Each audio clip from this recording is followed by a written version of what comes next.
नमस्कार, आप देख रहे हैं आज तक। आपके साथ मैं हूं सईद अंसारी। उत्तर प्रदेश में किसका होगा राज तिलक? 5 राज्यों में जारी विधानसभा चुनाव में एक और अहम पड़ाव आ गया है। यूपी में कल दूसरे दौर की वोटिंग है। उत्तराखंड में 70 में से 69 सीटों पर कल ही मतदान है।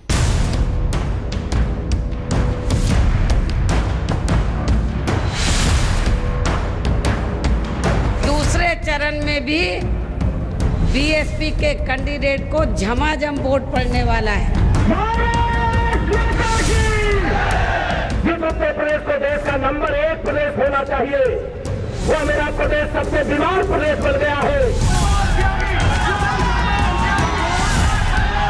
अगर इतना जोश और उत्साह है तो साइकिल कितनी उत्साह से दबाई जाएगी चुनाव के दिन, इसकी कल्पना नहीं की जा सकती। नरेंद्र मोदी। हाई वोल्टेज चुनाव प्रचार के बीच यूपी में चुनाव का दूसरा दौर आ गया है। 15 फरवरी को यूपी के 11 जिलों की 67 सीटों पर वोट पड़ेंगे। पोलिंग पार्टियां मतदान स्थलों पर पूरी तैयारी के साथ पहुंच चुकी हैं। कड़ी सुरक्षा के बीच वोटिंग सुबह 7 बजे से शाम 5 बजे तक होगी। सभी पोलिंग पार्टी के जो भी हमारे मतदान कार्मिक हैं उनको सामान उपलब्ध करा दिया गया है। पोलिंग पार्टियों द्वारा सामान चेक किया जा रहा है। पूरी तैयारी है और प्रत्येक बूथों पे हमारी पर्याप्त मात्रा में फोर्स की उपलब्धता है। कहीं भी कोई दिक्कत वाली बात नहीं है। 11 जिलों की 67 सीटों के लिए 721 उम्मीदवार अपनी किस्मत आजमा रहे हैं। इसमें बीजेपी और बीएसपी सभी सीटों पर लड़ रही है, जबकि समाजवादी पार्टी ने 51 और कांग्रेस ने 18 सीटों पर उम्मीदवार खड़े किए हैं। बुधवार को ही उत्तराखंड में भी चुनाव है। यहाँ की 70 में से 69 सीटों पर एक साथ वोट पड़ेंगे, जबकि बीएसपी प्रत्याशी की मौत से कर्णप्रयाग का चुनाव स्थगित हो गया है। वहाँ 9 मार्च को वोट पड़ेंगे। राजनीतिक दलों के लिए उत्तराखंड के चुनाव की अहमियत इसी बात से समझी जा सकती है कि चुनाव प्रचार में यहाँ कांग्रेस और बीजेपी ने पूरी ताकत झोंक दी है।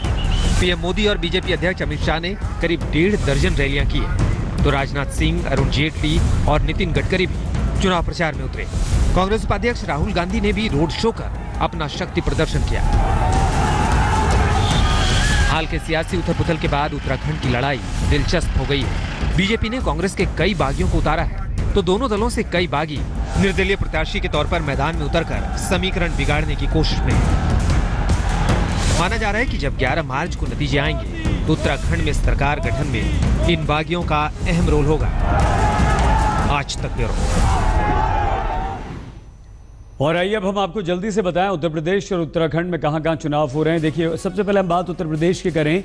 11 जिलों की 67 सीटों पर यहां पर चुनाव हो रहा है कल उत्तर प्रदेश में, जिसमें सहारनपुर, बिजनौर, मुरादाबाद, संभल, रामपुर, बरेली, अमरोहा, पीलीभीत खीरी, शाहजहांपुर, बदायूं, ये तमाम वो सीट्स हैं, अमरोहा, पीलीभीत, लखीमपुर खीरी, जहां पर 67 सीटों पर मतदान होगा। और ये वो तमाम सीटें हैं। और देखिए, यहाँ किसका कितना असर है ये आप बहुत अच्छी तरह से देख सकते हैं। आजम खान एक बड़े कद्दावर नेता मंत्री जो कि रामपुर से उम्मीदवार हैं, और ये दूसरा एक बड़ा नाम है जो आप अतीक अहमद मुरादाबाद से, और जतिन प्रसाद कांग्रेस के उम्मीदवार हैं। चेतन चौहान अमरोहा से चुनाव लड़ रहे हैं जो कि बीजेपी के नेता हैं। और हम 2012 के नतीजे आपको बताएं। 34 सीटें समाजवादी पार्टी के पास थी, 18 बीएसपी, 10 बीजेपी के पास यहां पर थी। और इसके अलावा कांग्रेस के पास 2 निर्दलीय थे जो यहां पर जीत पाए थे इन सीटों पर। तो लोकसभा चुनावों के हिसाब से अगर देखा जाए तो 49 सीटें, यानी कि लोकसभा चुनाव में जबरदस्त फायदा यहां पर बीजेपी को कहा था। समाजवादी पार्टी 34 विधानसभा में और लोकसभा में 15 यहां पर हो गई थी, यानी कि उसे नुकसान।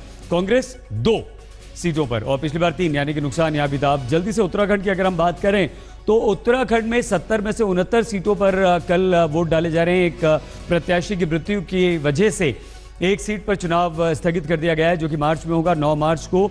और ये वो कद्दावर नेता हैं उत्तर प्रदेश के जो चुनाव मैदान में खड़े हुए हैं और जिनके किस्मत का फैसला होगा। लेकिन 2012 में कांग्रेस के पास 32 सीटें थी। वो कड़ा मुकाबला बीजेपी और कांग्रेस के बीच हमेशा रहा है। देखिए, 31 बीजेपी, 32 कांग्रेस। उसके बाद आपको याद होगा किस तरह से कांग्रेस की सरकार गिरी, फिर से हरीश रावत मुख्यमंत्री बने। लेकिन बीएसपी यहां पर काफी महत्वपूर्ण किरदार निभाती है क्योंकि 3 सीटें और यूके डीपी का 1 उम्मीदवार यानी कि 1 सीट और निर्दलीय 3, ये सबसे ज्यादा महत्वपूर्ण हो जाते हैं। 7 जो उम्मीदवार हैं और 7 सीटें हैं। फिलहाल इन आंकड़ों के बाद उत्तर प्रदेश के चुनाव प्रचार की बात, जहां पर लोकतांत्रिक भाषा का ऐसा लगता है कि कचूमर निकाल दिया गया। चुनाव जीतने के लिए और दूसरों को नीचा दिखाने के लिए नेता जिस स्तर पर जाकर छींटाकशी और गाली गलौज पर उतर आए हैं, वो हैरत में डाल देने वाला है। इतना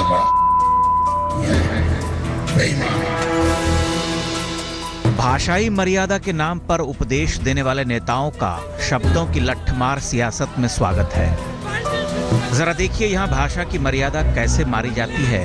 गोंडा सदर से समाजवादी विधायक विनोद कुमार सिंह ने बीजेपी उम्मीदवार के लिए भाषा के कुछ नजराने पेश किए हैं, चुन लीजिए।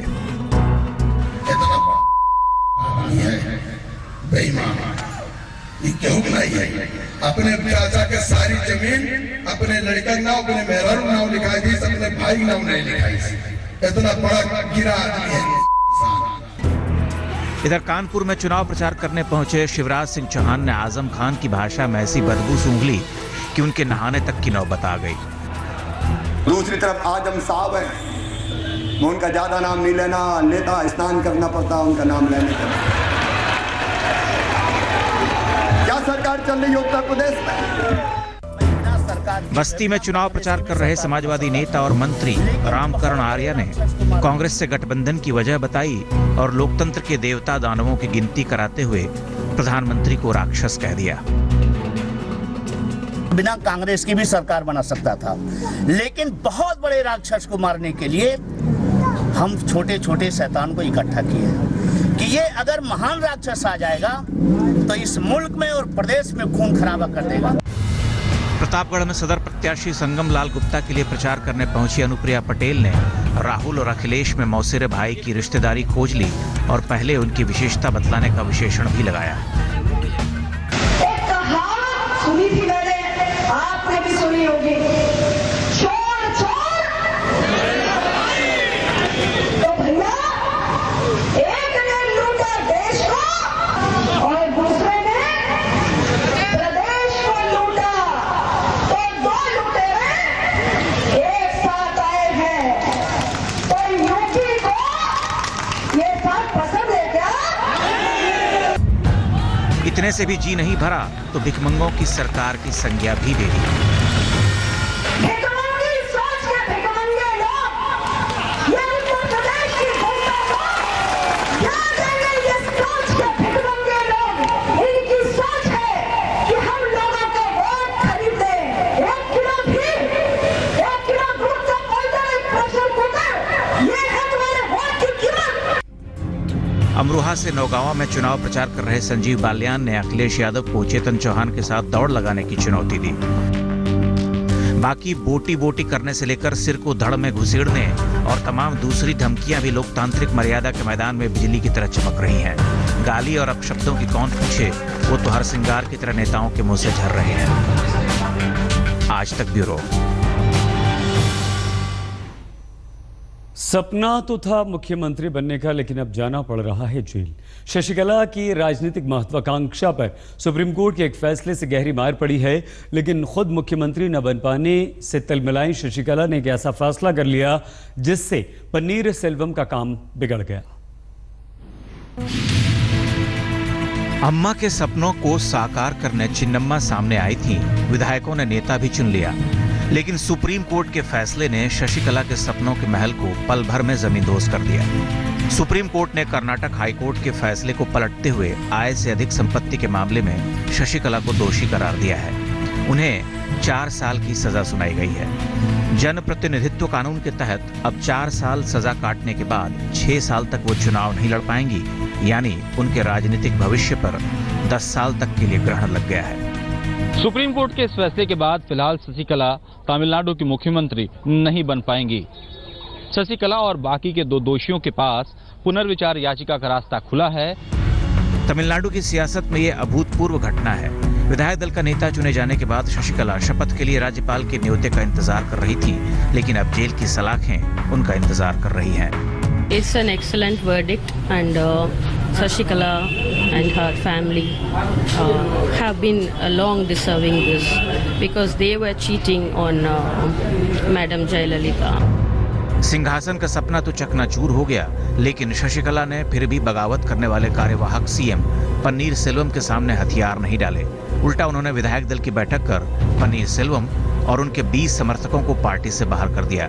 जयललिता के करीबी रहे ई पलनीस्वामी को विधायक दल का नया नेता चुना गया है। He is betrayed. Panneerselvam betrayed Tamil Nadu. सत्ता की बाजी खिसकती देख पन्नीर सेल्वम ने सभी विधायकों को चिट्ठी भेजकर अम्मा के नाम पर साथ आने की अपील की है, लेकिन मौजूदा घटनाक्रम को देखते हुए दो खेमे की लड़ाई में पलनीसामी की ताजपोशी तय लग रही है। दिल्ली से अहमद अजीम के साथ आज तक ब्यूरो।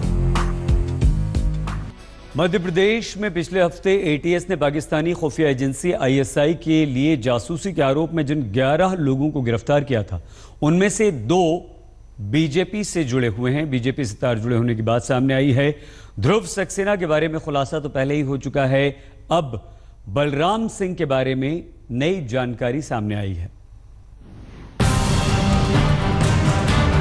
पिछले साल 20 फरवरी को सतना में जब विराट हिंदू सम्मेलन हुआ था, तब बीएचपी के अंतर्राष्ट्रीय महासचिव प्रवीण तोगड़िया के स्वागत में ये होर्डिंग लगाई गई थी। नीचे की पंक्ति में लगी इस तस्वीर को गौर से देखिए, ये बलराम सिंह है। बलराम को एटीएस ने पाकिस्तान की खुफिया एजेंसी आईएसआई के लिए जासूसी करने के आरोप में पिछले दिनों गिरफ्तार किया है। पिछले हफ्ते 9 फरवरी को मध्य प्रदेश एटीएस ने भोपाल, सतना, जबलपुर और ग्वालियर में छापे मारकर आईएसआई के 11 एजेंटों को गिरफ्तार किया था। गिरफ्तार आरोपियों में बीजेपी की आईटी सेल के संयोजक के तौर पर काम करने वाले ध्रुव सक्सेना की पहले ही पहचान हो चुकी है। अब बलराम का राज भी खुल गया है। हालांकि बजरंग दल बलराम के साथ रिश्तों को खारिज कर रहा है। मैंने हमारे वरिष्ठ अधिकारियों से बात की, वो किसी भी प्रकार से हमारे संगठन का सबसे छोटी जो सदस्यता शुल्क है 10 रुपए दे करके भी सदस्य बनाते हैं हम लोग, उसका भी वो सदस्य नहीं है और ना ही वो किसी हमारे संगठन के पद पर है, न कोई वो पदाधिकारी है। मध्य प्रदेश में आईएसआई के नेटवर्क की परतें खुलनी शुरू हुई तो जांच एजेंसियां भौचक्का रह गईं। पूछताछ में पता चला कि फर्जी टेलीफोन एक्सचेंज के जरिए जासूसी के नेटवर्क 2 साल से चलाए जा रहे थे। इनके पास से 3000 सिम कार्ड, 50 मोबाइल फोन और सैकड़ों बैंक खाते मिले हैं। मोडस ऑपरेंडी ये था कि नॉन सीएलआई इस तरीके के एक्सचेंजेस चलाए जा रहे थे जो कि इंटरनेट कॉल्स को सेलुलर नेटवर्क या लैंडलाइन में कन्वर्ट कर देते हैं। इन खुलासों से यकीनन बीजेपी मुश्किल में फंस सकती है, क्योंकि राष्ट्रवाद के मुद्दे पर पार्टी के नेता हमेशा मुखर रहे हैं। सतना में योगी तारा के साथ हेमेंद्र शर्मा, भोपाल, आज तक। सीमा पर पाकिस्तान की एक और नापाक साजिश का खुलासा हुआ। जम्मू कश्मीर के सांबा में एक सुरंग का पता चला है।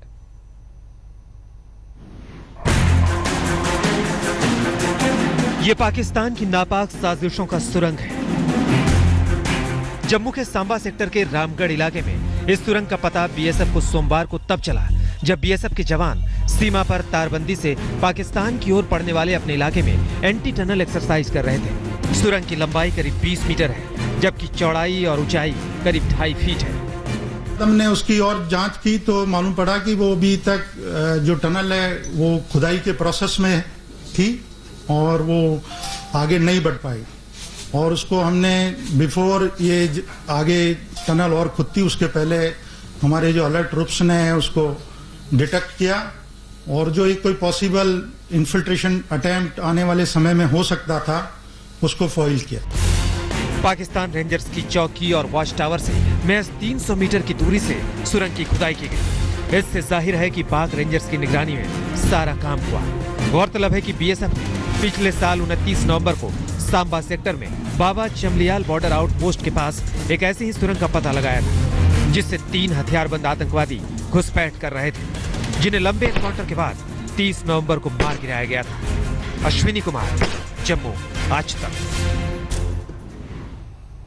और एक बड़ी खबर इस वक्त आ रही है। जम्मू कश्मीर के हंदवाड़ा में 3 आतंकवादियों को मार गिराया गया है। जो एनकाउंटर चल रहा था उसमें सुरक्षा बलों को कामयाबी मिली है। 3 आतंकवादियों को सुरक्षा बलों ने ढेर कर दिया है, इन्हें मार गिराया है और काफी समय से चल रहे इस एनकाउंटर में ये सुरक्षा बलों की बड़ी कामयाबी। लौटकर हम इस खबर के बारे में और जानकारी आपको देते हैं, देखते रहिए आज तक। पटना में पूर्व डिप्टी सीएम सुशील मोदी की प्रेस कॉन्फ्रेंस में एक दिलचस्प नजारा आया, ध्यान से देखिए। सुशील मोदी मीडिया से बात कर रहे थे, उनके पास बैठी बिहार की पूर्व मंत्री रेणु कुशवाहा नींद से संघर्ष कर रही थी, लेकिन सबसे अजीब स्थिति उनके पति की थी, विजय कुमार सिंह, जो कि पूरी तरह से सो रहे थे। देखा आपने किस तरह से ये लोग यहाँ सो रहे थे। आरजेडी अध्यक्ष लालू यादव अब बूढ़े हो गए हैं। हाजीपुर में एक सवाल के जवाब में लालू ने कहा कि वो बूढ़े हो गए हैं और भविष्य की राजनीति अब युवा संभालेंगे। अभी कहाँ वैकेंसी है कि तेजस्वी बनेगा? भविष्य में बच्चों का भविष्य है, यूथ का भविष्य है ना। अब तो बूढ़े हो चले, हम जैसे मुलायम सिंह बूढ़े हो गए, तो अब ये सब। सर डॉन ब्रैडमैन जब बैटिंग करते थे तो गजब हमने पढ़ा है, सुना है, लेकिन विराट कोहली जब बैटिंग करते हैं तो डॉन की याद आती है। ये किस दिग्गज खिलाड़ी ने कहा, यह हम आपको बताएंगे बस अब से कुछ ही देर में। हमारे स्पोर्ट्स एडिटर विक्रांत गुप्ता ने उनसे की है खास बातचीत। देखते रहिए आज तक।